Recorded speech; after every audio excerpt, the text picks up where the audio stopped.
Good to be with you once again, brothers and sisters. All praises to the Most High. I'm your host, the Apostle Reuben of IUPR Bible Radio, podcasting out of Little Rock, Arkansas, to the true saints of the Most High God. And brothers and sisters, for some people, it's what they call Turkey Day. Another unbiblical feast being kept. Now, I wasn't intending on doing a podcast, but, my sister called me and she was talking about a particular Caucasian that is always posting the Edomites are no longer on earth. They've been destroyed. That's what he says. Now, this isn't going to be a long podcast episode, but I have to tell you, 95% of what is posted on Facebook and in these groups cannot be taught. They're not teachers. Who cares about you posting on Facebook? That's not teaching anybody. Listing a bunch of scriptures on Facebook is not teaching. Pick up a mic, get you a computer, feature the scriptures on the screen, read them. That's a teacher.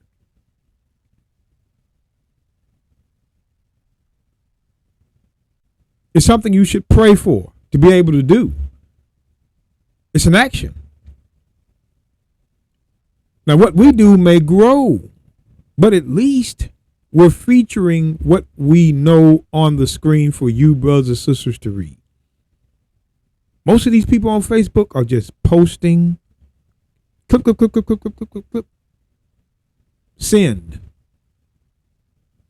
It's the same thing on TikTok. All these TikTok lives, man, they're not teaching anything. How'd they get alive? You're going to think, do they really? I did this and then I'm going to begin.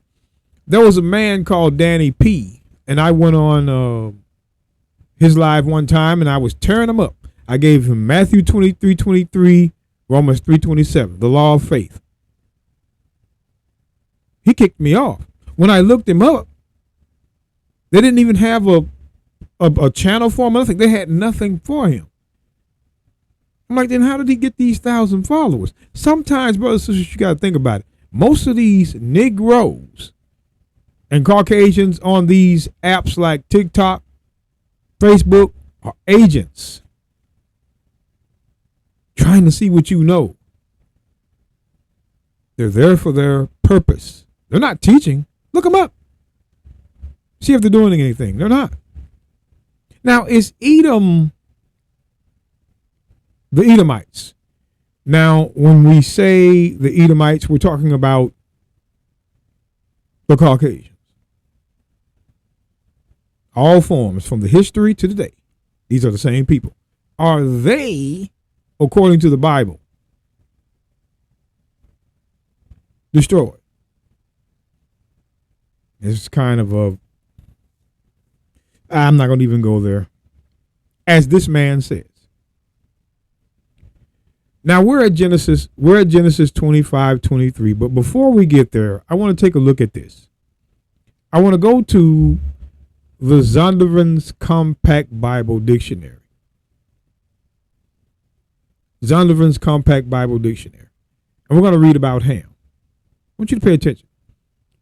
Ham, or Ham, perhaps Hot, the youngest son of Noah, born probably about 96 years before the flood, and one of the 8th persons to live through the flood. He became the progenitor of the dark races, not the Negro. Stop. Not the Negroes. Now let's go take a look at what the definition of a Negro is. Simple.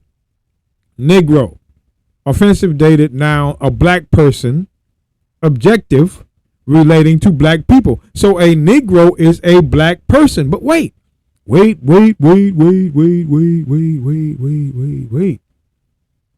now. Ham, the youngest son of Noah, born probably about 96 years before the flood, and one of the eighth persons to live through the flood.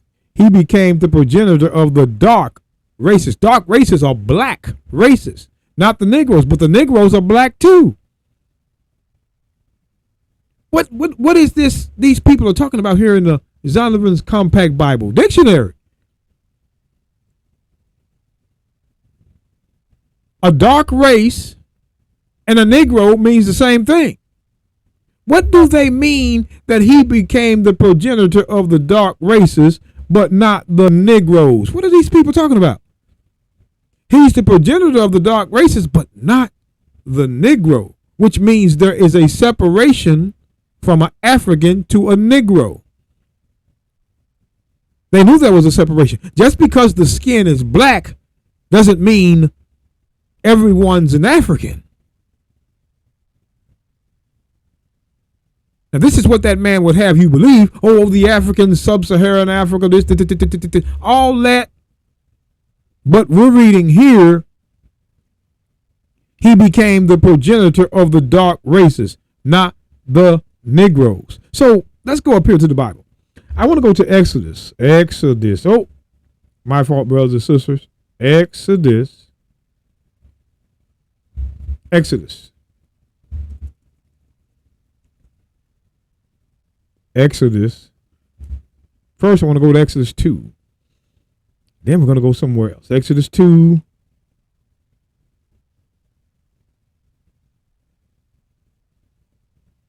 Verse 17. I'm going to read this real quick. And the shepherds came and drove them away. But Moses stood up and helped them and watered their flocks. Moses now.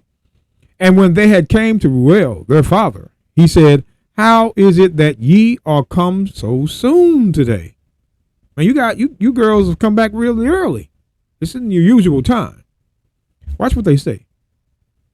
And they said, an Egyptian. Let's go back down. We're coming back to this verse. I'm going to read the rest of it now. Ham, the youngest son of Noah, born probably about 96 years before the flood, and one of the eighth persons to live through the flood. He became the progenitor of the dark races, not the Negroes, but the Negroes are black too. He became the progenitor of the dark, which is black races, but not the Negro. So these Caucasians knew there was a distinction. They knew who to grab when they were over there. They knew. Let's go back to Ham.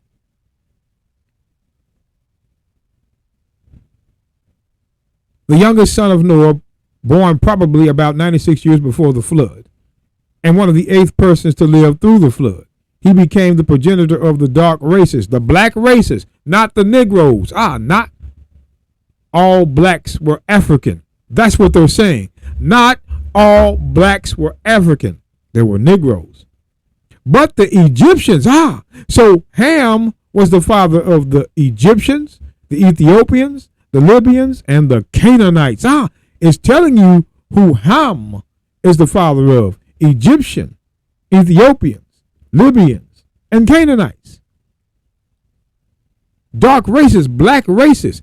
This is letting you know that the Egyptians were black, Ethiopians black, Libyans black, and Canaanites. They were all dark, but all, pay attention to that, not the Negroes. All blacks were not African, and they know this. Do they acknowledge it? No.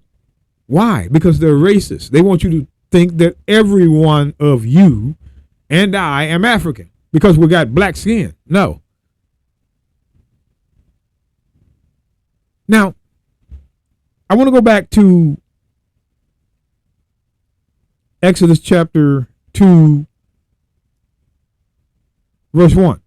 And there went out a man of the house of Levi and took a wife. And excuse me, let me read that over again. Sorry. And there went out a man of the house of Levi and took to wife a daughter of Levi. And the woman conceived and bare a son. And when she saw him that he was a goodly child, she hid him 3 months. Now, if two Levites get together, the baby is a Levite, which means the baby is an Israelite. Moses was an Israelite from the tribe of Levi.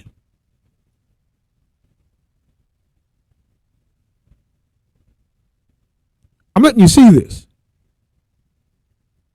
Moses was an Israelite. But when we go down to Exodus 2:19 again, and they said an Egyptian. So Moses, he was not a son of Ham, but he looked like a son of Ham.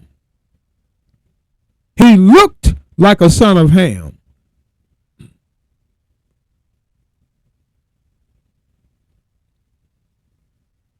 The one on the left is an ancient picture. The one on the right is just a depiction, but the one on the left is a real picture. You see how dark Moses is? So where did Charlton Heston come from? Where did the white boy come from doing the Ten Commandments, the old movie? How did Esau get that out of this?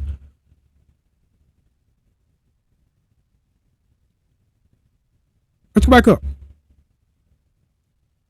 And they said, an Egyptian delivered us out of the hand of the shepherds, and also drew water enough for us and watered the flocks, or the flock. Excuse me. So Moses was mistaken for an Egyptian. And you know what else? That's why, again, this miracle did not appear in that movie. More and more we're going to show you. Now the Lord is talking to Moses.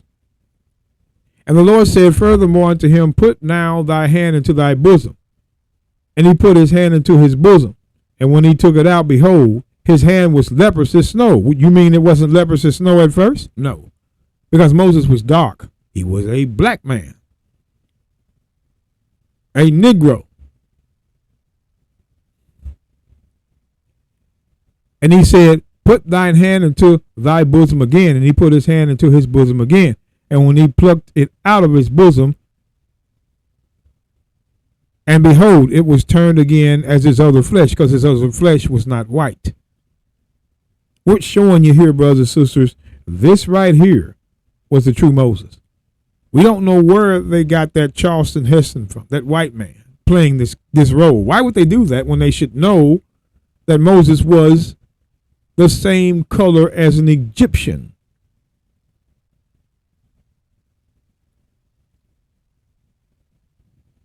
The youngest son of Noah, Ham, born probably about 96 years before the flood, and one of the 8th persons to live through the flood. He became the progenitor of the black races, not the Negroes, who were also black. So not all blacks were African.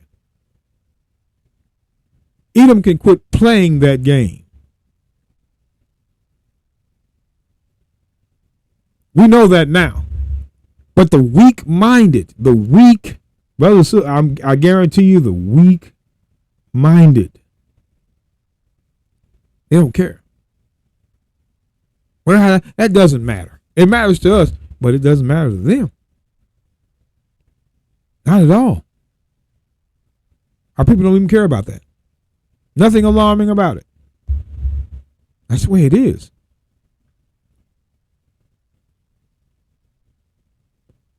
Exodus 11. I want to get this real quick. Exodus 11, verse 7. But against any of the children of Israel shall not a dog move his tongue against man or beast, that ye may know how that the Lord hath put a difference between the Egyptians and Israel. And Moses was an Israelite, and we know, according to Exodus 4, 6, and 7, Exodus 2:19, he was dark. What they're telling you here, brothers and sisters, what they are telling you here, when it says he became the progenitor of the dark races, which are the Africans, not the Negroes, they're telling you Israel was Negroes here. They're telling you who the Negroes were. The Israelites were those Negroes.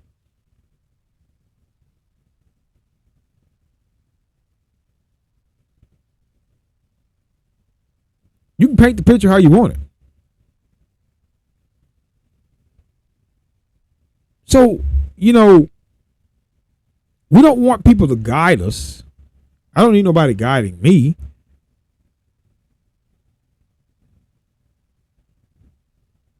You're not posting pictures of a black Moses if you're a Edomite. You're not doing that. If you're so-called red, they're not even white, they're red. But I wanted to do that real quick. Because it's part of the podcast and part of the plan. So I want to go to Genesis now. Genesis 25, verse 23. I'm just going to do this. Again, Genesis 25:23. And the Lord said unto her, her is Rebekah. Two nations are in thy womb, and two manner of people shall be separated from thy bowels. And the one people shall be stronger than the other people, and the elder shall serve the younger. And when her days to be delivered were fulfilled, behold, there were twins in her womb. Twins in her womb now. And the first came out red all over like a hairy garment, and they called his name Esau. And the first boy, which was called a nation, this first boy was going to be a nation. Genesis means beginnings. So when it says this first boy is going to be a nation, we got people talking about, well, no, God doesn't know what he's talking about. This was a parable, a allegory. No, it's not.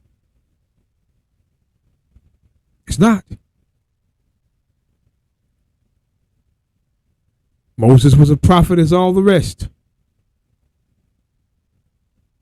And the Lord said unto her, two nations are in thy womb, and two manner of people shall be separated from thy bowels. And the one people shall be stronger than the other people, and the elder shall serve the younger. But when we go down here, let's look at this. And when her days to be delivered were fulfilled, behold, there were twins in her womb. And the first came out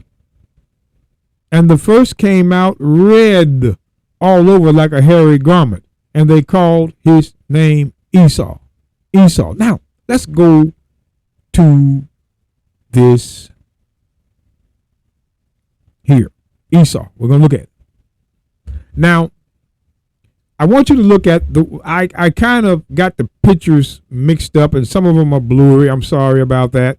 But if you can read it, just read with me. We're looking at the second definition. Now, this also comes out of the Zondervan's Compact Bible Dictionary, just like Ham did. Now, this isn't this is a Compact Bible Dictionary. You can choose to believe in it. You don't have to believe in it. We're not doing that. We're going to use sources close to the Bible. So this is a Bible. I'll use a concordance and a Bible dictionary. Anything else, I don't have to use that. I'm not trying to change things. It's ways they do it. Now we're going to look at Esau, firstborn of twin brothers, Esau and Jacob, sons of Isaac and Rebekah, Genesis 25:24-25. Sold his birthright for a mess of pottage to his brother, Genesis 25:30-34.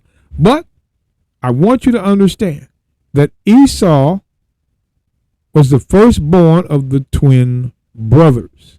Esau. And we're going to take a look at Edom later and Idumea later. But I want you to look at the middle one, Esau. What they had written about him in the Bible dictionary.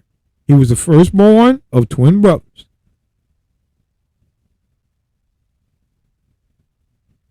Okay. Now, again, and the first came out red all over like a hairy garment, and they called his name Esau. Now, when we go up to Genesis, I'm doing this, Genesis 36. I want one verse. Genesis 36 and 8. Thus dwelt Esau in Mount Seir. Esau is Edom. Edom. Edom. Esau is Edom. Edom. Here it is, Genesis 36 and 9. And these are the generations of Esau, the father of the Edomites. Edomites in Mount Seir, the father of the Edomites. So Esau is the father of the Edomites. Let's read this again. Thus dwelt Esau in Mount Seir. Esau is Edom. And these are the generations of Esau, the father of the Edomites in Mount Seir. So Esau is the father of the Edomites. Now, again, we're going back down here. I want you to see this.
You know, just look at the top pictures.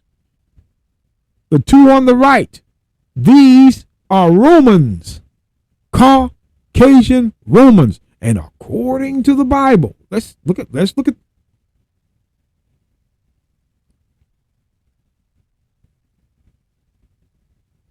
back again.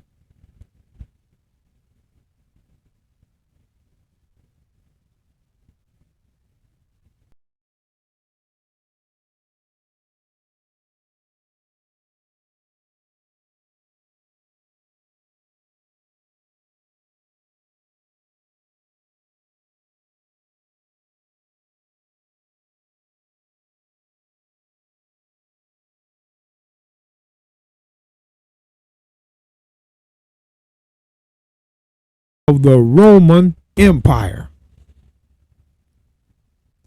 No way they can get around this. The forefathers of the Roman Empire. Yesterday's Romans at the top, today's Romans at the bottom. Their babies are at the bottom.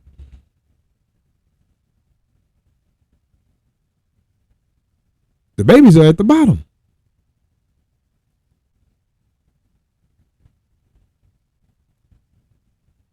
So when I go back to the Bible, we understand according to Genesis 36 and 9 that Esau is the father of the Edomites. Now, let's go right on back down to Edomites. Now, we're going to read the second, the first definition, the one I have in what is so-called burnt orange at the top. We're going to read that one. The top one. They all come out of this same book. It says Edom figures prominently in the prophetic scriptures, again, the Old Testament, as the scene of great future judgments. See notably Isaiah 34 and 5, Isaiah 63 and 1. They give it to you. She is the only neighbor of the Israelites who was not given any promise of mercy from God. So according to the Bible, these people are recorded not to get mercy from God. There's no mercy for them.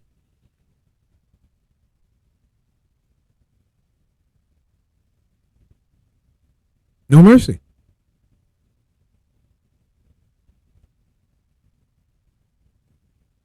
I mean, what? Why is this? I mean, this is, you wouldn't think to read this Esau, figures prominently in the prophetic scriptures as the scene of great future judgments. Future judgments. See, when this book was written, this very book says future judgments, not past judgments. Future judgments. These judgments are in the future, not in the past, like they're already gone. No, this book that was written spoke of it being future judgments. See, notably, Isaiah 34:5, Isaiah 63:1. She is the only neighbor of the Israelites who was not given any promise of mercy from God. What are they talking about? Let's go look at it. I'm going to show you now what they're talking about. Watch this. We're going to show you exactly what they're talking about right now. The book of Hebrews 12:16. Lest there be any fornicator or profane person as Esau, who for one morsel of meat sold his birthright. One morsel of meat sold his birthright. Now, we're going to come back here. Let's go to Edomites, the second one. We're looking at the second paragraph, Esau. The second one, where we read, the one we read at first, Esau. Firstborn of twin brothers, Esau and Jacob, son of Isaac and Rebekah. Genesis 25:24-25. Sold his birthright for a mess of pottage to his brother, Jacob. Oh, now hold on. Hebrews 12:16. Lest there be any fornicator or profane person as Esau, who was given who for one morsel of meat sold his birthright. Who for one morsel of meat sold his birthright. Said the same thing about Esau in the Zondervan's Bible Dictionary. For ye know how that afterward, when he would have inherited the blessing, he was rejected and found no place of repentance, though he sought it carefully with tears. He cannot repent. There's no repentance for him. That's why it says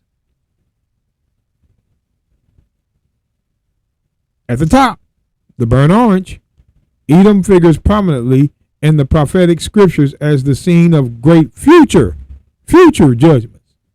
See notably Isaiah 34:5 and 6, Isaiah 63:1. Down. She is the only neighbor of the Israelites who was not given any promise of mercy from God. She is the only neighbor of Israel that will not get any mercy from God. She's not going to get any. The Edomites are not going to get any mercy. And this is the same thing Paul is saying here. For ye know how that afterward, when he would have inherited the blessing, he was rejected. For he found no place of repentance. Though he sought it carefully with tears, he found no place. He could not turn back to the Lord. He was rejected. There was no mercy that was going to be given to him.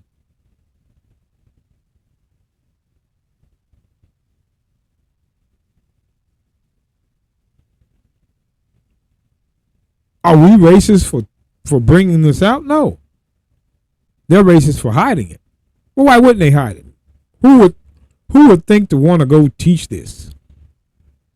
Oh, our people are going to be destroyed when Christ returns. Nobody's going to teach that in a white Christian church, so-called. Nobody's going to do that. Now, what I want to do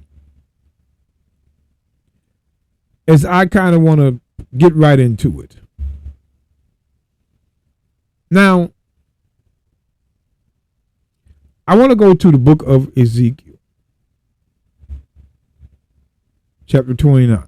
But the reason why is I just want you to see where we're going. In the 10th year, in the 10th month, in the 12th day of the month, the word of the Lord came to me, saying, Son of man, set thy face against Pharaoh, king of Egypt, and prophesy against him and against all Egypt, Speak and say, Thus saith the Lord God, Christ, behold, I am against thee, Pharaoh, king of Egypt, the great dragon that lieth in the midst of the rivers, which hath said, My river is mine own, and I have made it for myself. So he lies in the midst of the rivers. The rivers are the waters. So what? Let me show you what these rivers will be, because rivers are waters. Revelation, real quick.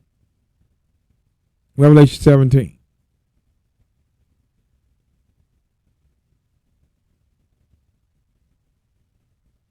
Verse 15. Just real quick. And he said unto me, The waters, or rivers, which thou sawest, where the whore sitteth, are people and multitudes and nations and tongues. So those rivers, those waters, were nations. See, this is a parable. All of this is a parable. They write it this way. Similitudes. So when we go back to Ezekiel 29. Ezekiel 29. In verse 3.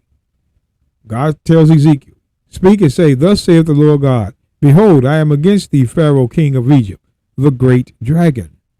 See, God called a power dragon, great dragon. So he noted a world power as a dragon. See, brothers and sisters, this is a world power. I know you see the picture at the top of the big old red dragon. Right beside it is that man. That's the dragon. That's the form of a dragon. And we're going to come back to this picture. But this is an empire that ruled at that time and ruling now. It's not something they're going to teach. They'll avoid it. Pretenders. But let's go back. Speak and say, Thus saith the Lord God, Behold, I am against thee, Pharaoh, king of Egypt, the great dragon. So he was a great dragon that lieth in the midst of the nations, rivers, which has said, My river, my kingdom, is mine own. I have made it for myself. I did this myself. This is my kingdom. I did this for myself.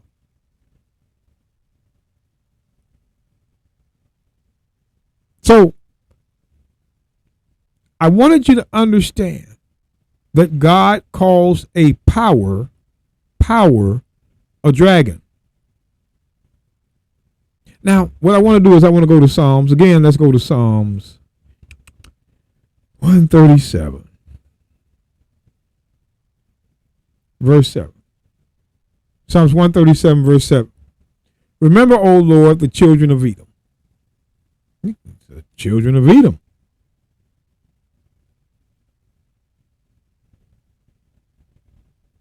Children of Edom. Children of Edom. In the day of Jerusalem, who said, Raise it, even unto the foundation thereof. Destroy the temple. O daughter of Babylon, who art to be destroyed. Happy shall he be that rewardeth thee as thou hast served us. So the Edomites, they're the daughter of Babylon. The Edomites are the daughter of Babylon, a whole different Babylon. Remember, the Babylonians were Africans, Cushites. But here, remember, O Lord, the children of Edom, in the day of Jerusalem, who said, Raise it, even to the foundation thereof. O daughter of Babylon, who art to be destroyed.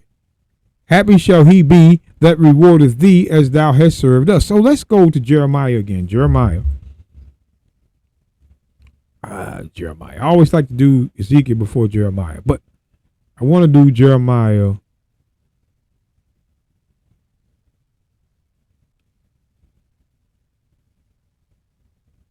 Jeremiah 51, verse 33. I want you to pay attention. For thus saith the Lord of hosts, the God of Israel, the daughter of Babylon, the daughter of Babylon, was Edom. This is the daughter of Babylon. It's not talking about the Cushites now. It's talking about Edom. Psalms 137, 7 and 8. The daughter of Babylon is like a threshing floor. It's time to thresh her. Yet a little while, and the time of her harvest shall come. Harvest now. Nebuchadnezzar, the king of Babylon. Nebuchadnezzar. It is still talking about the daughter of Babylon. Nebuchadnezzar, the king of Babylon, has devoured me, and hath crushed me, and hath made me an empty vessel, and hath swallowed me up like a dragon. Dragon. Again, the daughter of Babylon, which is Edom, Nebuchadnezzar, God is called, these are all parables. God is calling the daughter of Babylon, Nebuchadnezzar, the king of Babylon, has devoured me, and has crushed me, and has made me an empty vessel. He has swallowed me up like a dragon. Dragon. Look at the word dragon now. You see the same thing in Ezekiel 23 and 9. So God is calling powers a dragon.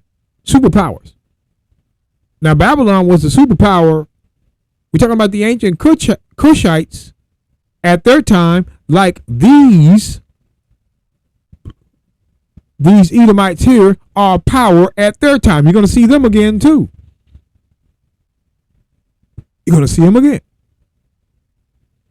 So Nebuchadnezzar, the king of Babylon, hath devoured me. He hath crushed me. He hath made me an empty vessel. He hath swallowed me up like a dragon. Dragon. Dragon. He hath filled his belly with my delicates. He hath cast me out of my land. Parable form.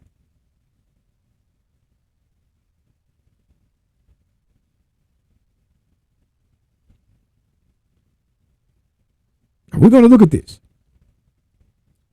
I want to read this. All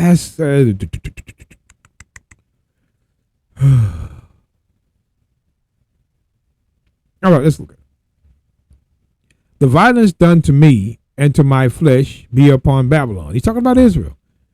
Shall the inhabitants of Zion say, my blood is upon the inhabitants of Chaldea? Or Chaldea, whichever one you want to say. Shall Jerusalem say, therefore thus saith the Lord, behold, I will plead thy cause. I will take vengeance for thee. I will dry up her sea and make her springs dry. And Babylon shall become heaps, a dwelling place for dragons, an astonishment, and an hissing without inhabitant. Nobody's going to be left.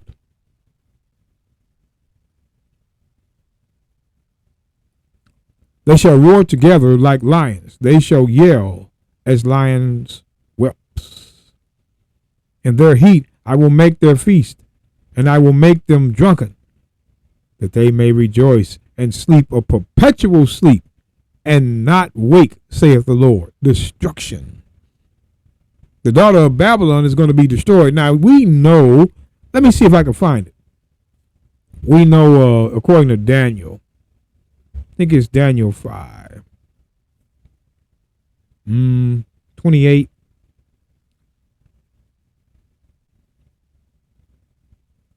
Which one?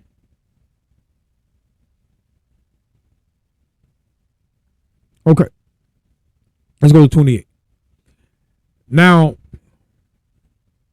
this, again, is another one of that, because Daniel had to break this down. Now we're not going to go all the way into it, but when you go to it's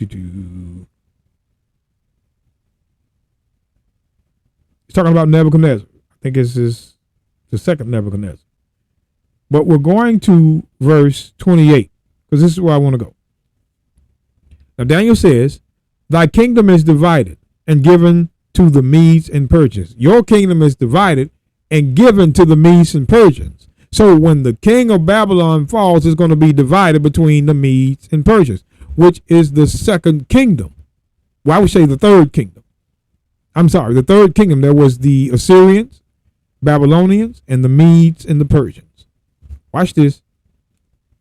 Then commanded Belshazzar, and they clothed Daniel with scarlet, and put a chain of gold about his neck, and made a proclamation concerning him, that he should be third ruler in the kingdom. Now, I want you to look at this. And that night was Belshazzar, the king of the Chaldeans, slain. So it's Belshazzar, sorry. And Darius the Median took the kingdom, being about 62 years old. So he was 62 when he took the kingdom. Darius the Median. So Belshazzar was killed. The Babylonian king was killed, and right then his power was transferred from him to the Medians. The people were not destroyed. They just had a different king. So Babylon was not destroyed at the exchange of powers. But this says in the book of Jeremiah chapter 51, this says here in Jeremiah 51, hold on now. You guys pay attention. And Babylon shall become heaps. Heaps. The first Babylon was not destroyed. It just changed powers. But this Babylon is going to become heaps. A dwelling place for dragons, an astonishment, a hissing, without inhabitation, without inhabitant, or inhabitation, whichever one, but let me read it right. No one's going to live there. This is going to be totally destroyed. They shall roar together like lions. They shall yell as lions whelp. In the heat I will make their feast. I will make them drunken, that they may rejoice and sleep a perpetual sleep and not wake, saith the Lord. A perpetual death, never to come back up. I will bring them down like lambs to the slaughter, like rams with he-goats. I'm going to kill them.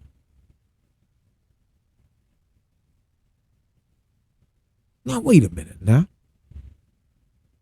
If the first Babylon that you just read in Daniel 5:28 down, if kingsmanship switched from nation to nation and nothing was destroyed, then which Babylon is this prophecy talking about? What Babylon is this prophecy talking about? Well, Psalms 137. Psalms 137. Once again, remember, O Lord, the children of Edom in the day of Jerusalem, who said, raise it, even to the foundation thereof. O daughter of Babylon. So the Edomites are a daughter of Babylon. They're the daughter. So they also are being prophesied about in the Bible.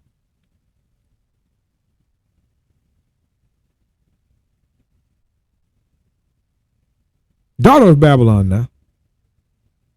And according to Jeremiah's prophecy in Jeremiah 31, here we go.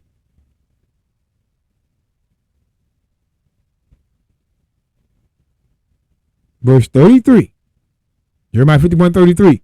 For thus saith the Lord of hosts, the God of Israel, the daughter of Babylon,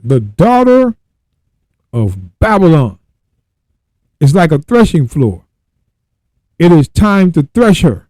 Yet a little while, and the time of her harvest shall come. This is a prophecy.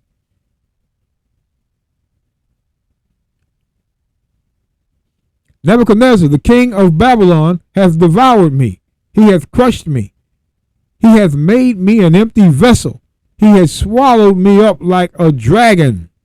This Babylon was a dragon. Edom was a dragon. He hath filled his belly with my delicates. He hath cast me out. So he has cast me out. Notice it's calling the daughter of Babylon, which is Edom, a dragon. So make no mistake about it. Make no mistake. We get to the last book of the Bible. Revelation 12. Come on now. Revelation 12.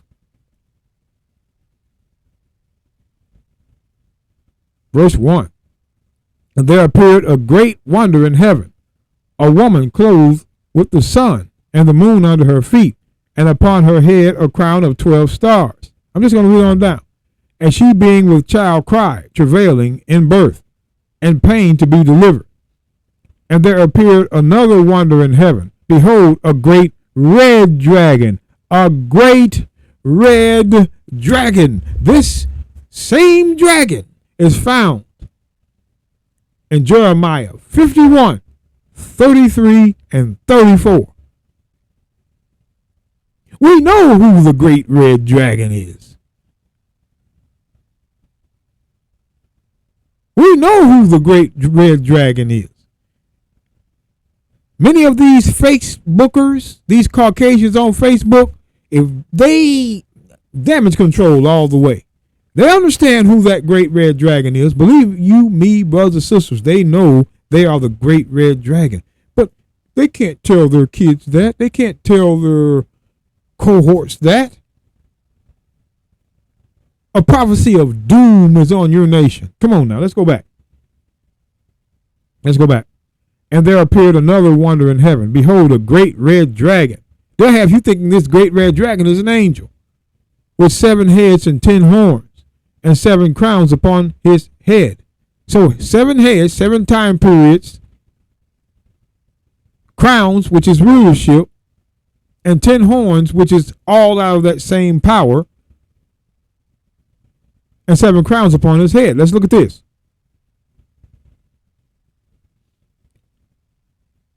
And his tail drew the third part of the stars of heaven. Stop. They said that this, when his tail drew a third part of the stars of heaven, that's talking about angels were swiped out of the sky. He took a third of the angels. No, brothers and sisters. First of all, Genesis. Let me show you this. Genesis chapter. Man, we tell you, brothers and sisters, this is crazy how they just interpret what they want. Genesis 39 and 7. This is Joseph speaking, I believe. Now I'm thinking this is Joseph that is speaking. And he says, and he dreamed yet another dream, and told it his brethren, and said, behold, I have dreamed a dream more. And behold, the sun and the moon and the 11 stars made obeisance to me. The sun and the moon and the 11 stars. The sun and the moon and the 11 stars. The sun and the moon and the 11 stars. Now, wait a minute. Revelation 12, verse 1. Let's look. Here's John. And there appeared a great wonder in heaven, a woman clothed with the sun and the moon under her feet. Moon. And upon her head a crown of 12 stars. 12 stars. 12 stars. 12 stars. And remember, read it again with me. And there appeared a great wonder in heaven, a woman clothed with the sun and the moon under her feet, and upon her head a crown of 12 stars. Stars. Now let's look and see who these stars are. Genesis 39. No, excuse me. Genesis 37 and 9.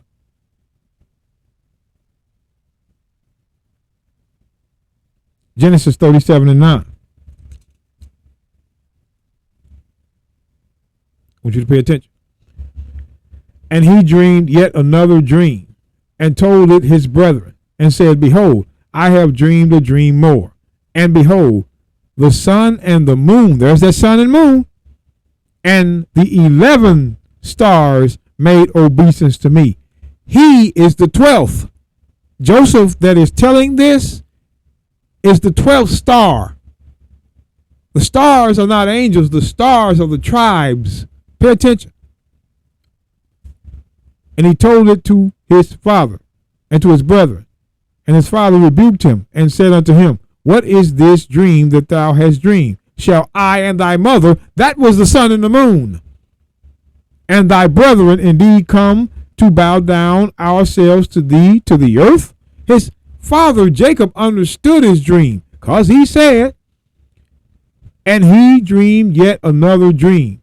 And behold it his brethren, and said, behold, I have dreamed a dream more. And behold, the sun and the moon, the sun was Jacob, the moon was his mother.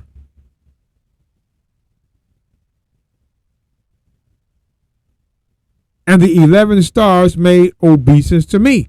11 stars, because Joseph was the 12th.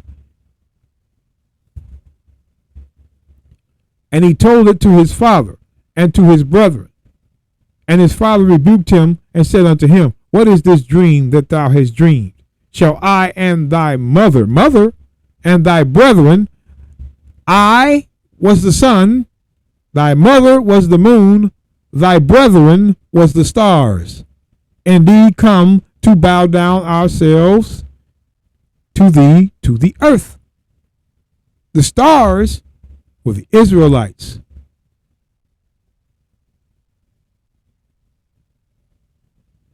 Not angels. Let's look at it again. Daniel 8. See, the Christians, and I call them that, the so-called Edomite Christians, they, private interpretation to the fullest. Let's go to Daniel 8.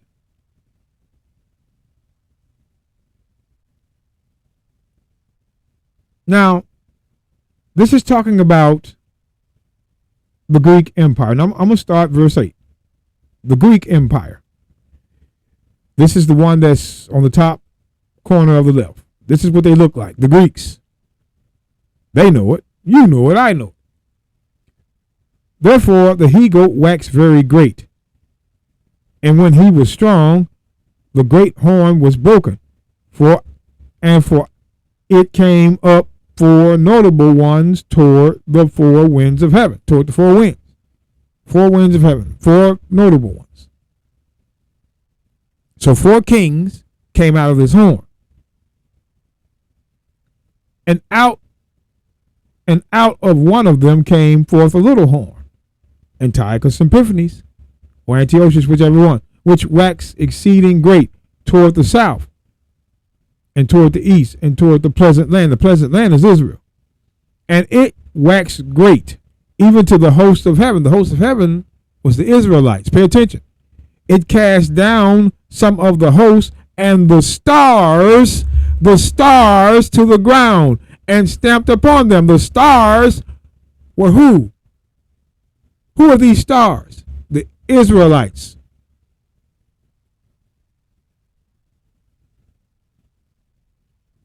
He didn't reach up way into the sky and pull a. Come on now. Look at the parable.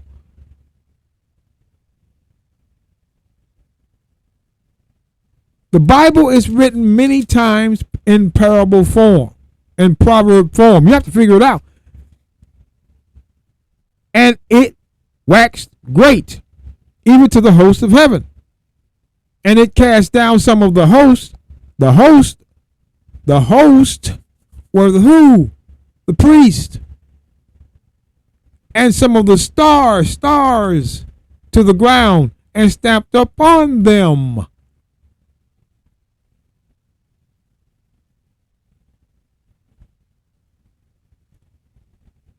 At this time, those stars were predominantly Judah, Benjamin, and Levi. We're showing you. The Bible repeats itself. The Bible repeats itself. Those stars are not angels. They're the children of Israel. That's who they are.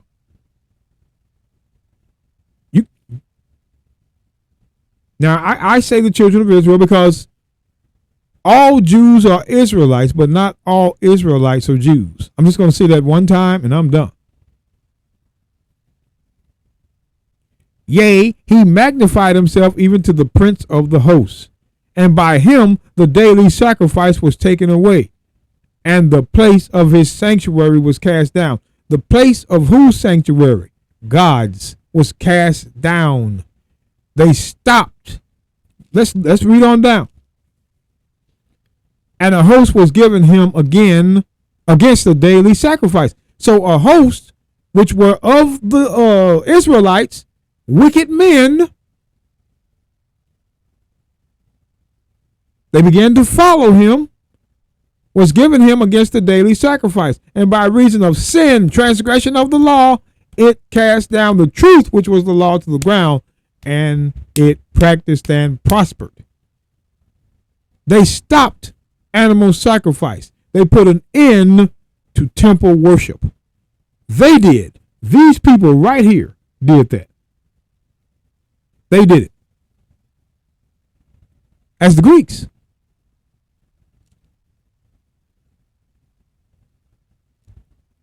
And they did it again as the Romans. Psalm 74.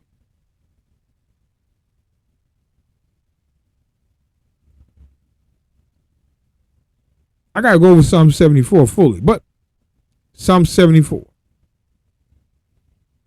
We're going to take a look at verse 4. I just wanted to let you know, brothers and sisters, that do I want to go to Psalm 74 and 4? I'm not going to do that. Let's go back to Revelation. I'm not going to do that. I'm going to do Psalm 74 its own podcast. I'm going to make a full podcast out of that. I was meaning to do that anyway. I just wanted to show you this. And there appeared another wonder in heaven, and behold, a great red dragon. A great red dragon. This isn't talking about the spiritual demon Satan. No, it's talking about him. The Bible is even calling the dragon red. It's letting you know, wait. The dragon is red. The dragon is red. Genesis 25.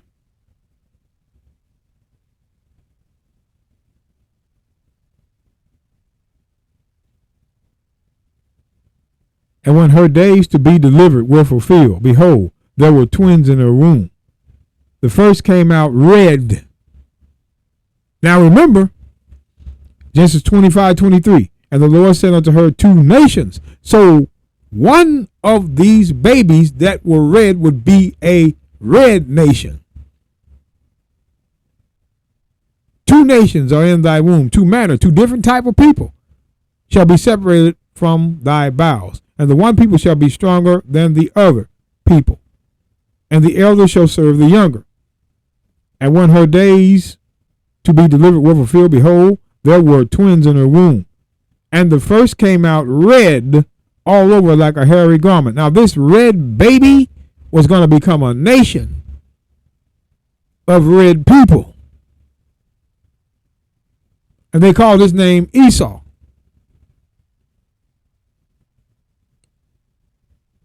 Red people.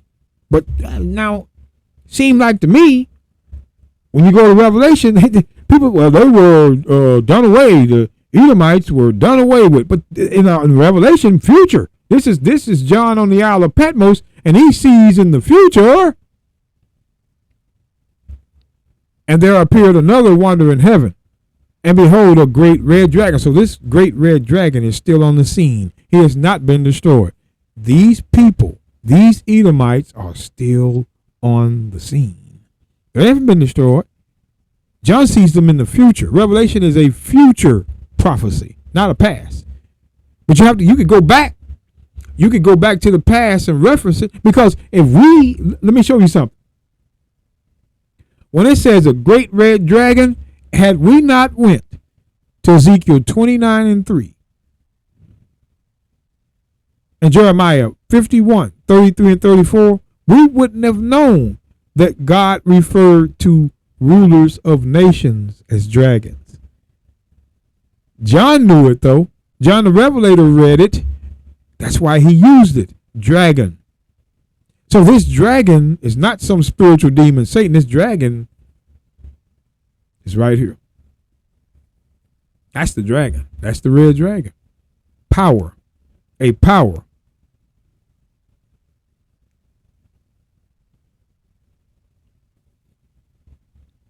No way they can say that this red dragon is anyone else but Esau. And there appeared another wonder in heaven. And behold, a great red dragon, having 7 heads and 10 horns, and 7 crowns upon his head. Now, when you see heaven, because a lot of people say, well, it was in heaven. Well, brothers and sisters, let's get the book of Deuteronomy. Because no way you can just think. Now, God tells them something.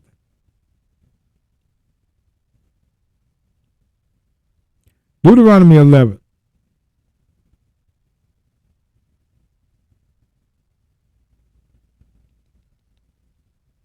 Verse 18. All right. Therefore shall ye lay up these my words in your heart and in your soul, bind them for a sign upon your hand, that they may be as frontlets between your eyes. He's talking about the law. And ye shall teach them your children,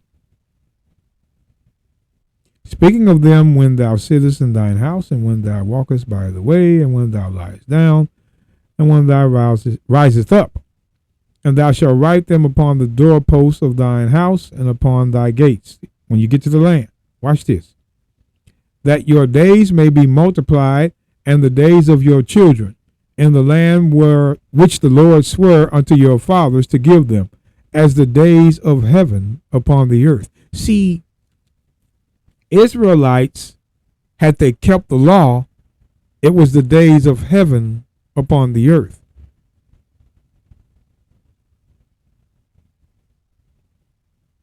Heaven was what? What was heaven? I'm going to show you what heaven was. I'm going to show you what heaven was. Leviticus 26. Let me show you what the heaven is. And then we're going to read on. We're going back here to confirm it. Now, if we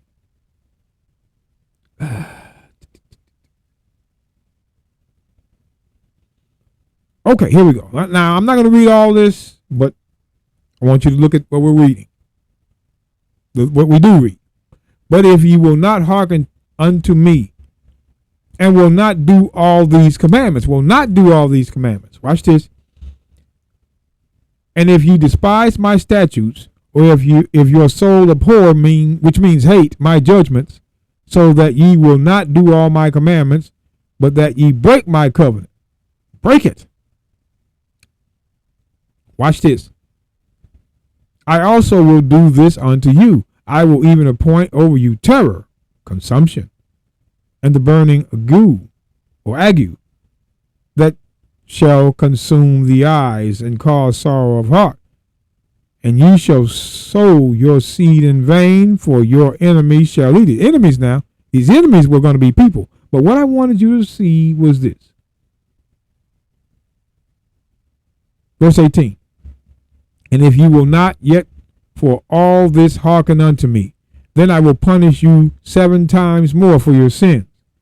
And I will break the pride of your power, and I will make your heaven as iron and your earth as brass. So the heaven was power. Power. Why do you think it says here in Genesis chapter 14, I'm thinking. Genesis chapter 14.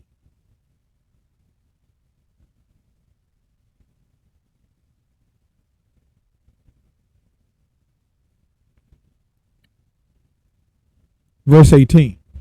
And Melchizedek, king of Salem, brought forth bread and wine, and he was the priest of the Most High God, and blessed him was Abraham, and said, Blessed be Abram of the Most High God, possessor of heaven and earth.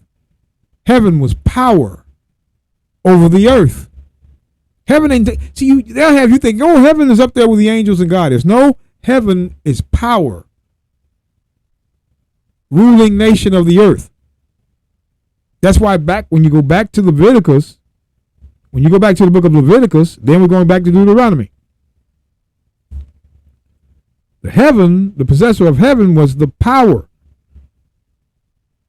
It's not always talking about, oh, what the angels are. No. Back Leviticus 26:19. And I will break the pride of your power, and I will make your heaven heaven. So heaven was the power. As iron, and your earth is brass. So when we go back to Deuteronomy 11.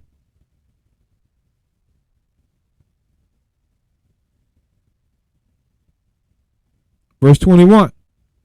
That your days may be multiplied, and the days of your children, in the land which the Lord sware unto your fathers to give them, as the days of heaven upon the earth. The days of heaven. What would it be like? For if ye shall diligently keep all these commandments which I command you to do them, to love the Lord your God, to walk in all his ways, and to cleave unto him, watch.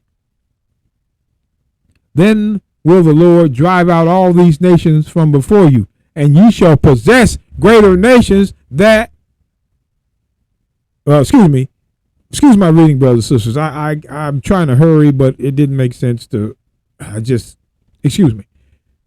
Then will the Lord drive out all these nations from before you, and ye shall possess greater nations and mightier than yourselves. So your heaven upon earth would be that you would possess nations, rule over them. That was the heaven for Israel, that you ruled over the nations. And when you look at Psalms 89, Psalms 89.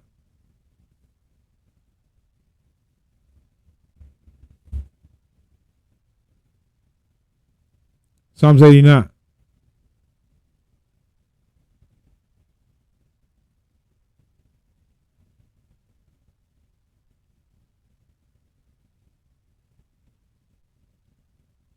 Watch this. Psalms 89:27. Also, I will make him my firstborn, higher than the kings of the earth. Pay attention now. My mercy will I keep for him forevermore, and my covenant shall stand fast with him. His seed also will I make to endure forever. His seed and his throne as the days of heaven. See, throne, power, as the days of heaven. See, when you pay attention to what's being read, because they're not going to read this on Sunday. Heaven was throne, power. That's why Christ said, again, you wonder why he says this in Matthew. You wonder why he says this in Matthew. Matthew chapter 11. Verse 12. And from the days of John the Baptist until now, the kingdom of heaven suffereth violence. Who was the kingdom of heaven? Israel. And the violent take it by force. Who are the violent taking it by force? Rome. Rome. The kingdom of heaven. The kingdom of heaven was Israel. And the violent, which was the Edomites, or who were the Edomites, took it by force. So when we go back, don't just think of heaven as up there in the sky. Heaven is a power. Watch Revelation. Watch Revelation. Revelation 12.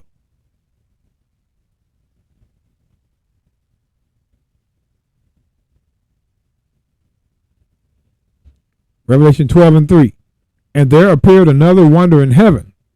Heaven now. Is this heaven talking about up there with the throne of God and Christ on the right hand, the angels? No. This heaven is talking about the kingdom of Israel.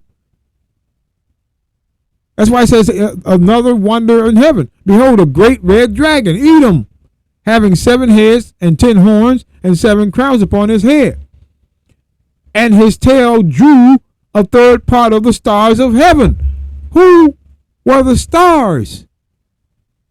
The tribes. And the third part was Judah, Benjamin, and Levi. That's the third part of the stars. And did cast them to the earth. He took away their power through war. They'll have you thinking it's a big old red dragon, the spiritual demon Satan getting cast out of heaven with his no. And they'll have you thinking that those stars are talking about angels. No. Those stars were the 3 southern tribes of Israel. His tail through the third part of the stars, Judah, Benjamin, and Levi. And did cast them to the earth. He took away their power. And the dragon stood before the woman, which was ready to be delivered, for to devour her child as soon as it was born. Matthew 2. Who is trying to do this? Matthew 2. Matthew 2, verse 13.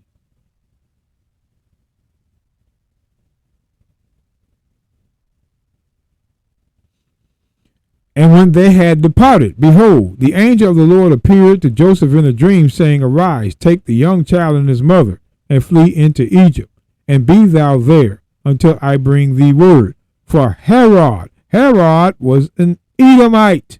Just look at the top right-hand corner. There he goes. Herod.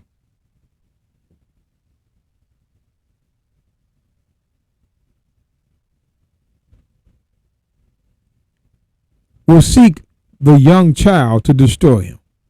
The young child.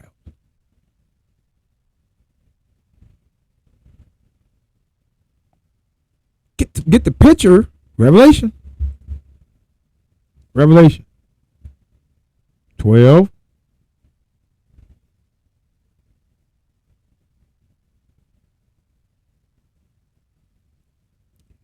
And his tail drew the third part of the stars of heaven, which were the southern tribes in the southern kingdom, Judah, Benjamin, and Levi, and did cast them to the earth, took away their power.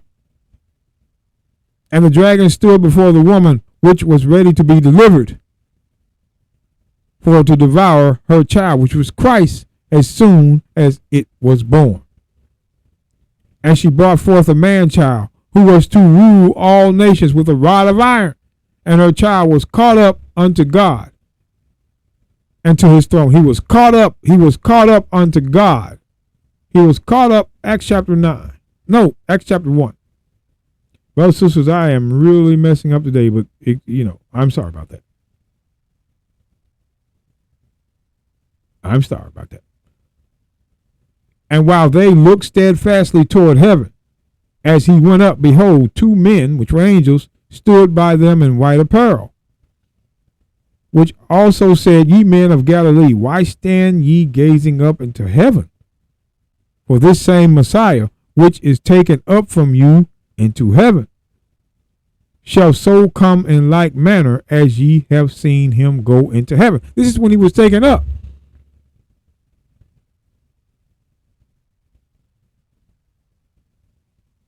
It's when he was taken up.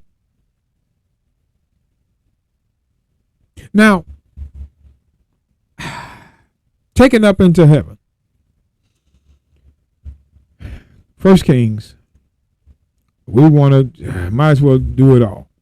1 Kings 8.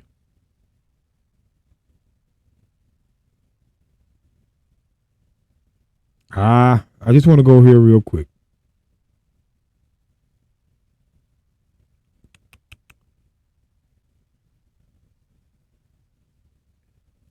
First Kings 8:27. Solomon writing. But will God indeed dwell on earth? Behold, the heaven one, and heaven two, of heavens three, cannot contain thee.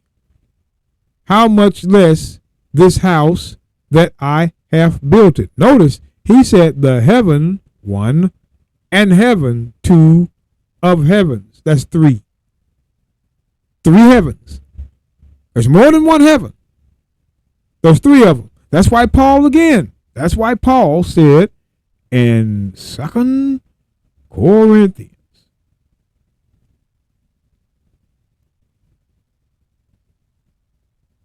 chapter 12, verse 3. I'm just going to read this. And I knew such a man, whether in the body or out of the body. I cannot tell, God knoweth. He knoweth how that he was caught up into paradise and heard unspeakable words which it is not lawful for a man to utter. Wait a minute. No, I wanted verse 2. Sorry about that. Verse 2. I knew a man in Christ above 14 years ago, whether in the body I cannot tell, or whether out of the body I cannot tell. God knoweth. Such an one caught up to the third heaven. There were three. There was rulership, the sky, and the throne of God. There were three heavens. We just read it in 1 Kings 8:27. The heaven of heavens. It was three heavens all the time. Heaven number one was power. Heaven number two was the sky. Heaven number three was where God dwelled. There's three heavens. So automatically you ought to go back. Think of this. Revelation 12.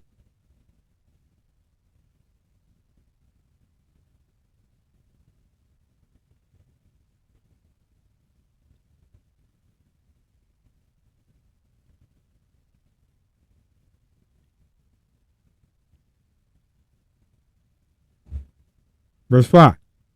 And she brought forth a man child who was to rule all nations with a rod of iron. And her child was caught up unto God and to his throne.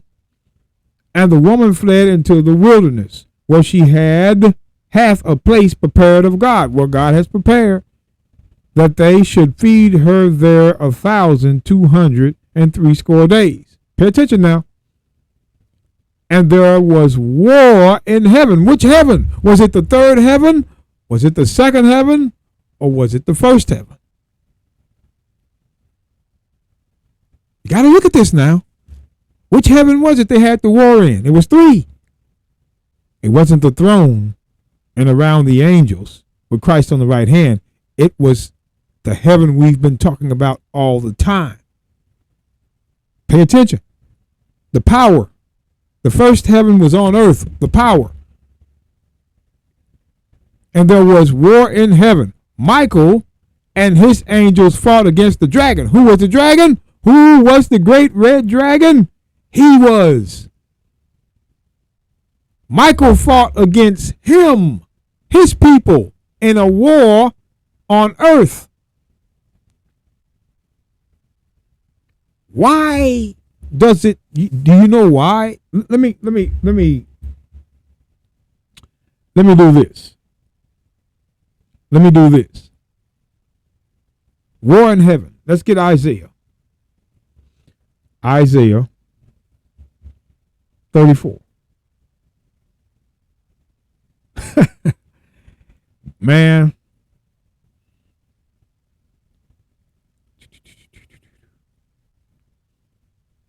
Let's look at this.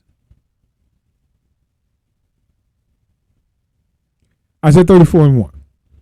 Come near, ye nations, to hear, and hearken, ye people, and let the earth hear, and all that is therein, the world, and all things that come forth of it. For the indignation of the Lord is upon all nations, and his fury upon all their armies. He hath utterly destroyed them. He hath delivered them to the slaughter. Their slain also shall be cast out. Their stink shall come up out of their carcasses, and the mountains shall be melted. melted with their blood. Whoa, look at this. And all the host of heaven was who? Because it's no longer Israel. Israel is not the host of heaven now. He is the host of heaven.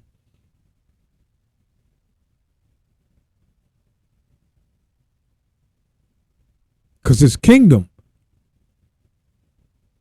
And I'm gonna be honest with you. Before I read on, I got something else I want to read to you. Daniel. Because let's get a greater understanding of this heaven. Now, I want to go to Daniel 4:11, and I hope you understand it. Daniel 4:10. Thus were the visions of mine head in my bed. I saw, behold, a tree. A tree is a power. This is Nebuchadnezzar, a tree, a power in the midst of the earth. And the height thereof was great. And the tree grew. The tree grew and was strong. And the height thereof reached unto heaven. Now, did it reach up to the throne of God? No. It reached up in power. And it was the superpower of the earth. And that was the heaven. For them, the ruling nation had the heaven. The power. If Israel had kept the law, they would have that power. But if they didn't, other nations would have that heaven. That's why it says the tree grew and was strong, and the height thereof reached unto heaven. The power, heaven, and the sight thereof to the end of all the earth. So the heaven was the greatest nation, the power. Heaven isn't always talking about up there at God's throne now. It's not always talking about that. The heaven was the power. Israel keeps the law. They have the heaven on earth. If they didn't, then other nations would have the heaven on earth.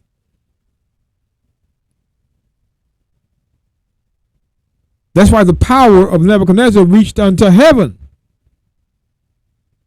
Or what's this Belshazzar? I wasn't sure. Brothers and sisters, it's been so long. Belshazzar. Let me see. No, it was Nebuchadnezzar. I'm thinking it starts off in verse 1.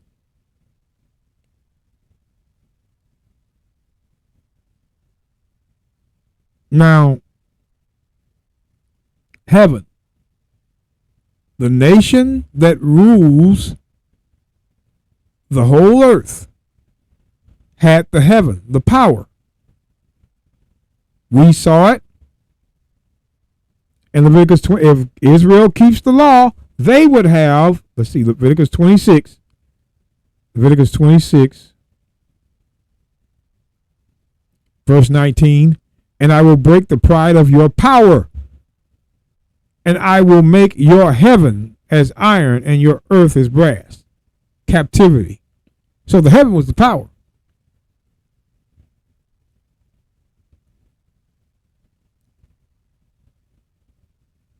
So when we go back to Isaiah 34.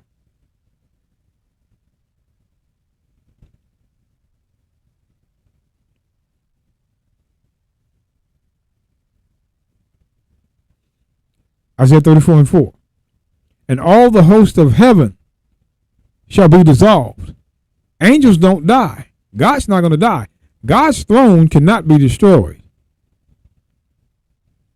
So when it says all the host of heaven, it's talking about the powers of rulership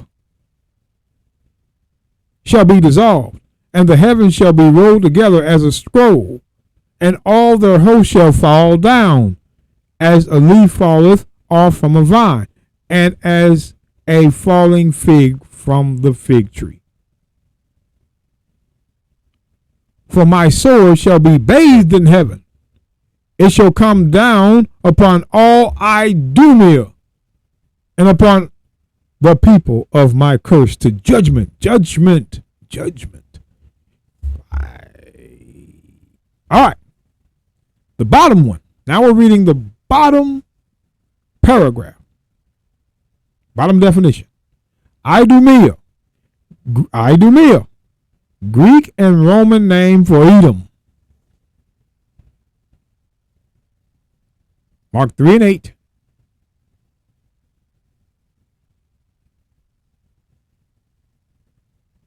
(34, 5, and 6).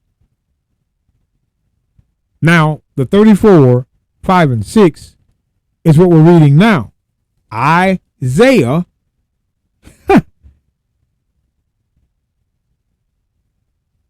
Isaiah, when you see that Mark 3 and 8, 34, 5, and 6, Isaiah 34, verse 5 and 6. Here we go.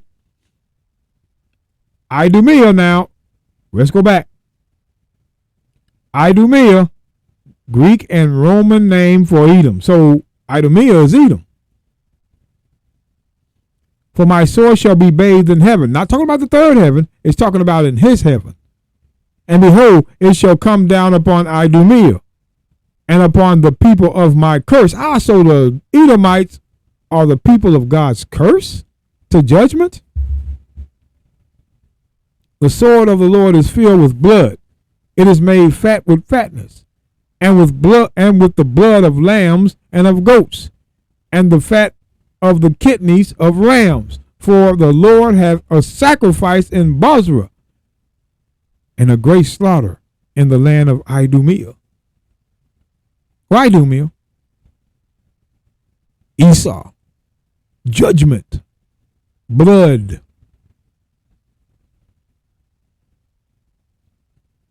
But notice, for my sword shall be bathed in heaven. It's three heavens. See, back to Revelation. Back to Revelation. Chapter 12. Revelation 12. Verse 7. And there was war in heaven. Michael and his angels fought against the dragon. The dragon was the great red dragon. Don't let it change it. Don't let it get away. The great red dragon is him. Edom.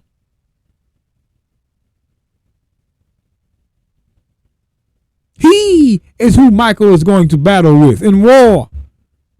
He is going to battle with these angels. He is. This is the great red dragon. And guess who? See, and these are the very people that's telling you, oh, that great red dragon was the a spiritual demon, Satan, to keep it off them.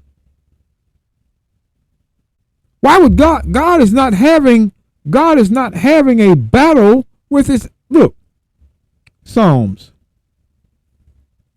78, verse 49.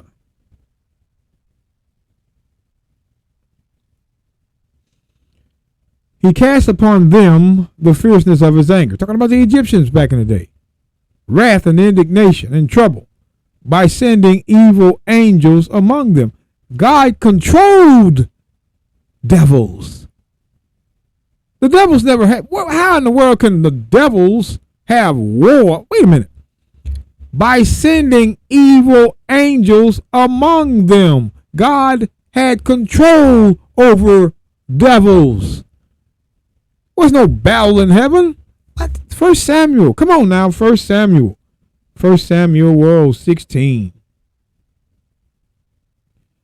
1 Samuel 16. These people, 1 Samuel 16, verse 14.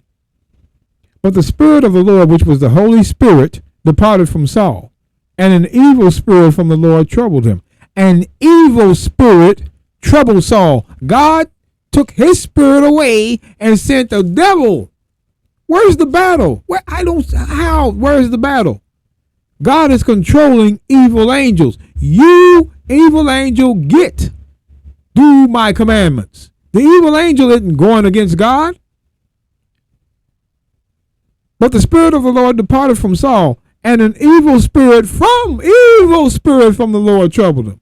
God sent the devil to him because God controls devils. There's no war. Job. Man, Job 2. Job 2.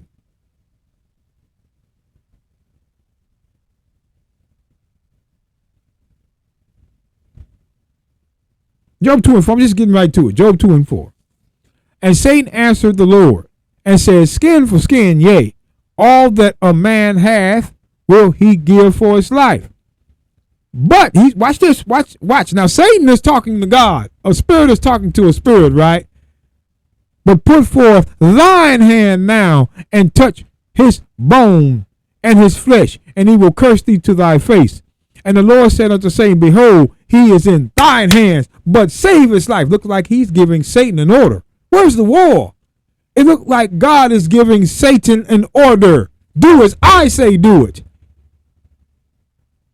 Behold, he is in thine hands. I'm going to give him to you, but spare his life. Don't kill him.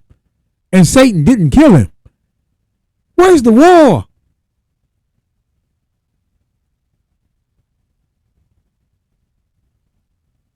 All these verses telling you God controls evil spirits, but when we get to Revelation, hold on. Wait. Second Kings. No.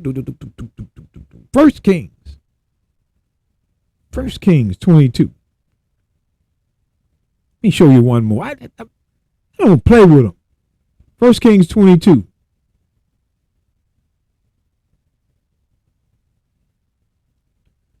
Now here's Micaiah. Micaiah sees a vision in heaven.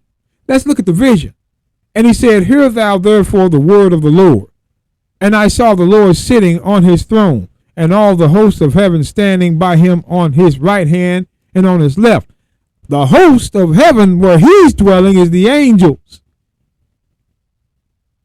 Watch what he said. Watch what happens. And the Lord said, who shall persuade Ahab? Who shall persuade Ahab that he may go up and fall at Ramoth Gilead? And one said on this manner, and another said on that manner. And there came forth a spirit and stood before the Lord, an angel, and said unto him, I will persuade him. Watch what God says. Watch. This is watch. And there, wait a minute, let me put that back up. And there came forth a spirit and stood before the Lord and said, I will persuade him. And the Lord said unto him, wherewith? And he said, I will go forth, and I will be a lying spirit in the mouth of all his prophets. And he said, thou shalt persuade him and prevail also. Go forth and do so. God gave a devil once again an order. God controls evil. It's no war.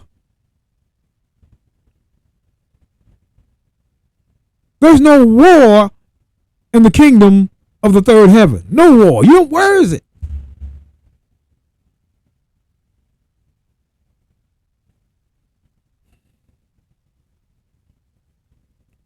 What are these so-called talking about? Isaiah 45. Isaiah 45. Verse 7. I form the light. I create darkness. The light is the law. Darkness is sin. I make peace and create evil. I, the Lord, do all these things. God controls evil.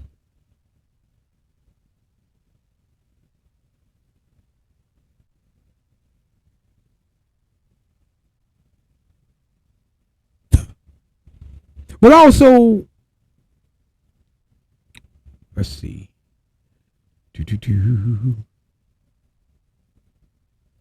Amos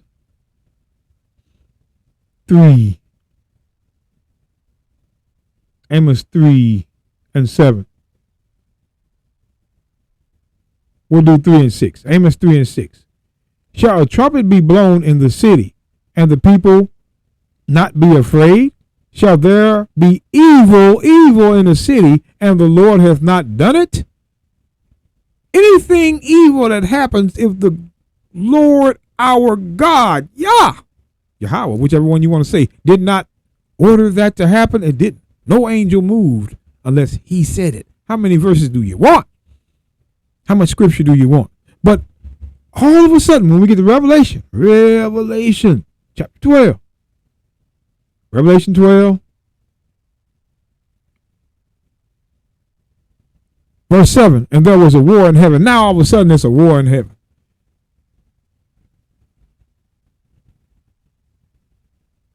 We went to verse after verse that shows, even Job 2. God said, look, I put him in your hands, but spare his life. Satan went away and kept Job alive. Whatever order God gave to a good or an evil angel, he followed it. But look at this, Revelation 12 and 7. And there was war in heaven. Michael and his angels fought against the dragon. The dragon was Edom. It didn't say he fought an angel or a spirit. It says he fought the dragon. And the dragon was the great red dragon in verse 3. And that great red dragon was him. See, he's trying to hide himself. Edom is trying to hide himself. And try to make you think that this war happened way back at times, before times and times. No, this dragon that is going to have war with Michael is when Christ returns. And there was war in heaven. Michael and his angels fought against the dragon. And the dragon fought with his angels. War. The dragon is his angels as Esau with his army. That's why it says, and prevailed not, neither was their place found any more in heaven, meaning they lost their rulership. Christ came and took it.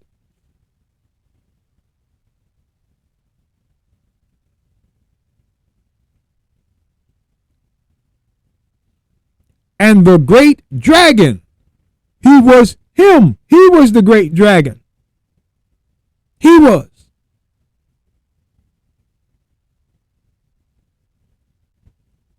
cast out of rulership.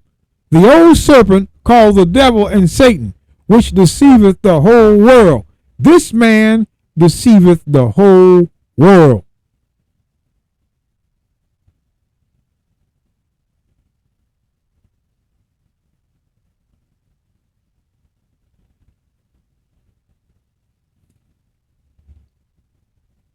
He was cast out into the earth, and his angels were cast out with him.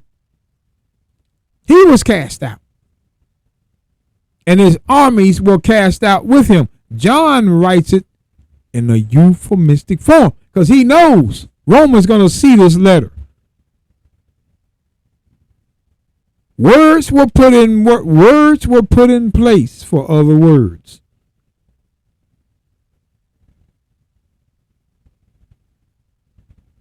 You never saw a war in heaven. Never. Now we're gonna go over Isaiah 14 in full detail. That's why I didn't go here on this podcast episode. That's why I didn't go there. I I'm just screwed up today. I didn't know I was gonna do a podcast episode, and you could tell. But that old serpent called the devil and Satan, because I'm going to tell you, you be thinking Psalms 109. Psalms 109. Verse 5. And they have rewarded me evil for good, and hatred for my love. Set thou a wicked man over him. He's talking about over his people. And let Satan stand at his right hand. See, Satan stands at the right hand of the wicked. He is the power of the wicked. Satan is the power of the wicked. The power of the wicked. A man is executing this power. And Satan is at the right hand of that man. Set thou a wicked man. Who would this wicked man be? Malachi 1. Malachi 1. Verse 4. Whereas Edom saith, we are impoverished. We are impoverished, but we will return and build the desolate places. Thus saith the Lord of hosts, they shall build, but I will throw down, and they shall call them the border of wickedness. Edom is the border, the beginning of wickedness. And the people against whom the Lord hath indignation forever. In order for the Lord to have indignation for you forever, you have to still be on earth today. Edom is that wicked. Edom is that wicked. Satan.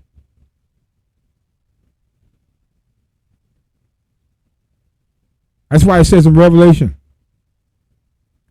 2, verse 9. I know thy works and tribulation and poverty, but thou art rich. And I know the blasphemy of them that say they are Jews and are not, but the synagogue of Satan. Satan, synagogue of Satan. For none of those things which thou shalt suffer. Behold, the devil shall cast some of you into prison. The spiritual demon Satan did not cast anybody into prison. A power cast them into prison.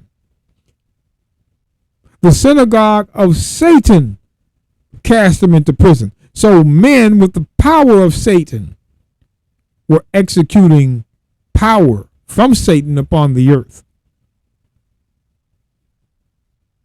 Ain't no spirit doing nothing. You don't see no old ghosts or nothing. No, there is a man doing this. And John calls him Satan. For none of those things which thou shalt suffer. Behold, the devil shall cast some of you into prison. The devil. Ye shall be tried, and ye shall have tribulation 10 days. Be thou faithful unto death, and I will give thee a crown of life. So who was casting them into prison at that time? Rome.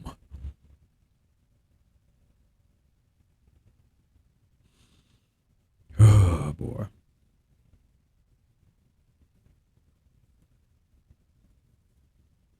Revelation 12.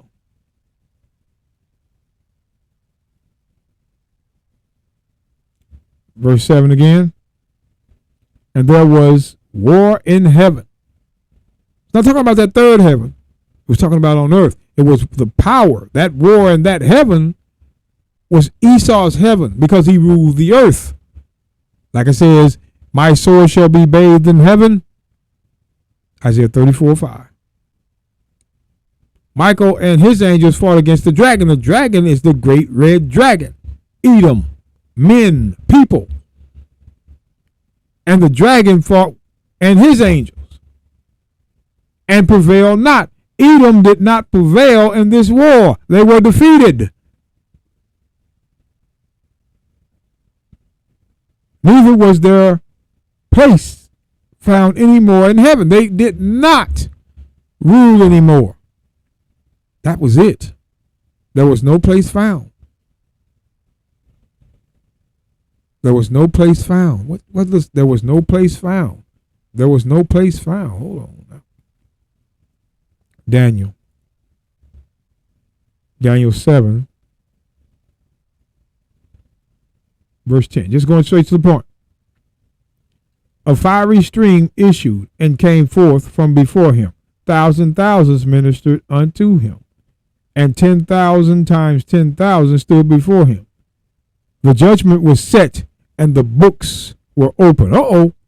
And I beheld then because of the voice of the great words which the horn spake. The horn spake. Top left in the corner. The horn. Greeks. And I beheld even till the beast was slain, and his body destroyed, and given to the burning flame, and given to the burning flame.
We don't have to play with you, brothers and sisters. We already know fire is going to be the end. That's the war that's coming. That's the war. And you know, a lot of these people, a lot of these pastors,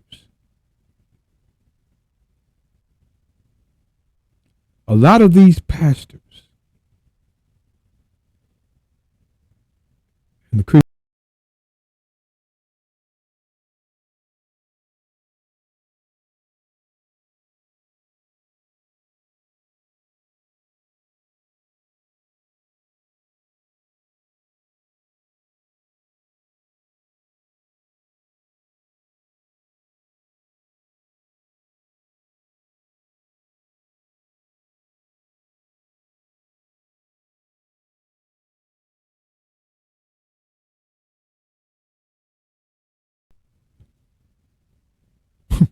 Malachi 4, verse 1. For behold, the day cometh that shall burn as an oven, and all the proud, yea, and all them and all that do wickedly shall be stubble. And the day that cometh shall burn them up. You just saw it. And that scene, saith the Lord of hosts, it shall leave them neither root nor branch. Burned up, exploded. Everything was dissolved, turned into dust. 2 Peter 3, verse 10. But the day of the Lord will come as a thief in the night, in the which the heavens shall pass away with a great noise, and the elements shall melt with fervent heat. You saw it in that scene, that clip. The earth also and the works there are therein shall be burned up. That's that war. No place was found for them. No place. They're gone. See, when a lot of people have lied for a life.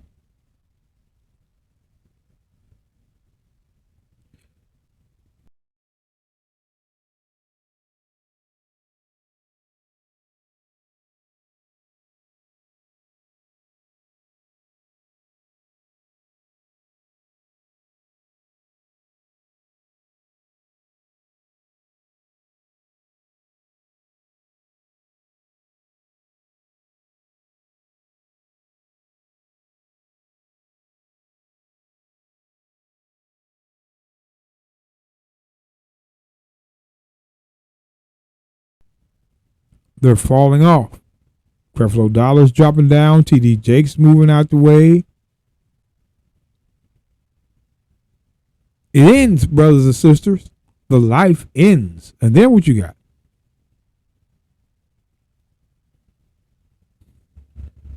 Then what do you have then?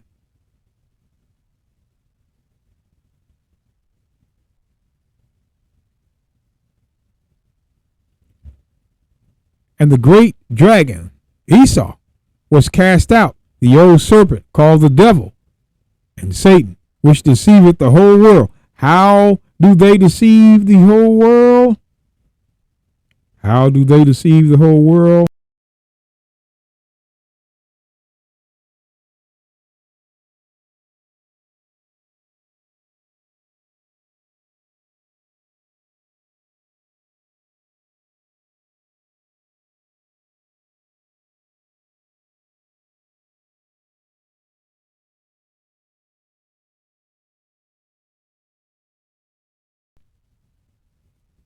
He was cast out unto the earth. He was cast from his rulership, and his angels were cast out with him, and his people were cast out with him.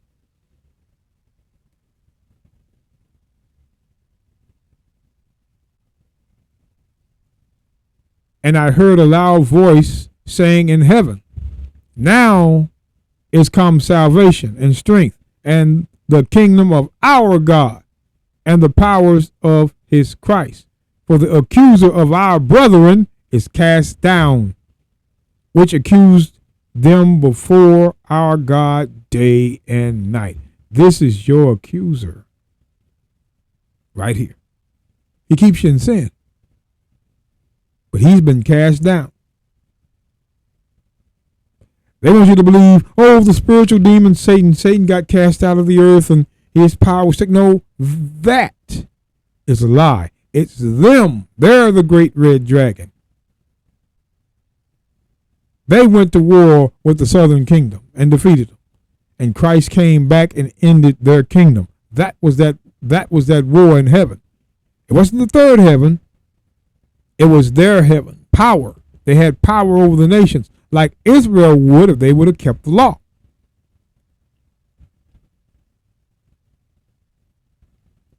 Edom can't. Brothers and sisters, Edom has hid himself for decades, centuries.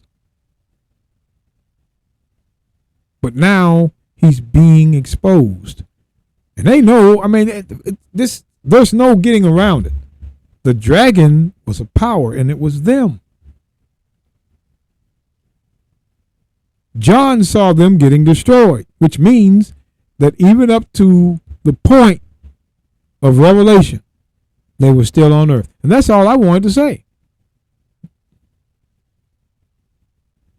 Don't believe in these Facebookers trying to protect them. Sometimes, brothers and sisters, you're going to have to stand up. And I'm going to read this to you, and then we're going to let it go. Matthew, why do you think Christ said this? Matthew 10, verse 28. Sometimes you got to see things as written. Christ says, and fear not them which can kill the body, because they can kill the body, but not able to kill the soul. But rather fear him which is able to destroy both soul and body in the final judgment, the lake of fire. He's going to destroy all of you. Nothing's going to be left. Second death. And that's what these men, they did this. T.D. Jakes.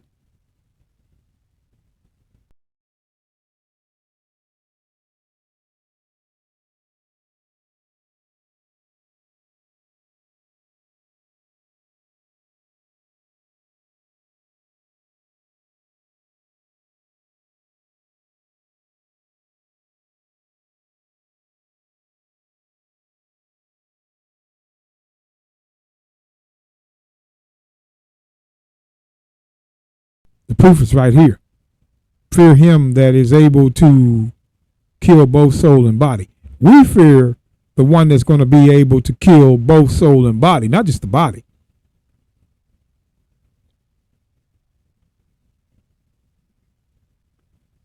And that's that. All praises to the Most High, brothers and sisters. We got through it. I did more messing up than anything, but I did not know I was going to do a podcast. This came off the top of my head. There was no preparation, nothing. So I hope I did okay, but rather than that, it's all about reading the scriptures anyway. You just have to know how to read, and I did a fairly exceptional job today, but not like usual. But Esau is on this earth, and there's no good news for them. None. So they have to pretend like they don't exist.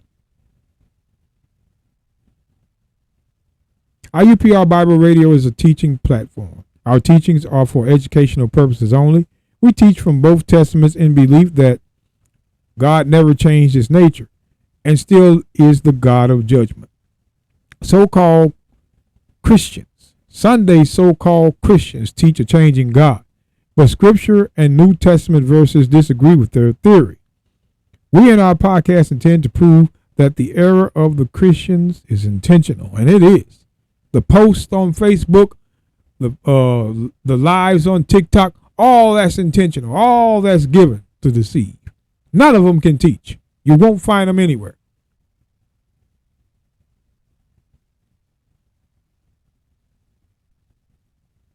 Whether it be doctrine, false feasts that cannot be proven in the Bible, or any other action that is intended to deceive the true children of Israel. We are not about senseless debates. which will not change minds. We're not going to change. They're not going to change. You're not going to change. Bring a sermon with proof, and the people will judge. That's why Elijah said, why halt ye, and I think it's 1 Kings 18, why halt ye between two opinions? If you're for God, come this way. If you're for them, go that way. But cause more confusion.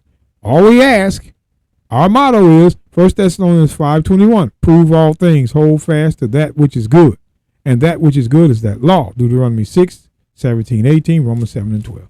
And with that, brothers and sisters, all praise to the Most High, and may God be with you until the Sabbath day.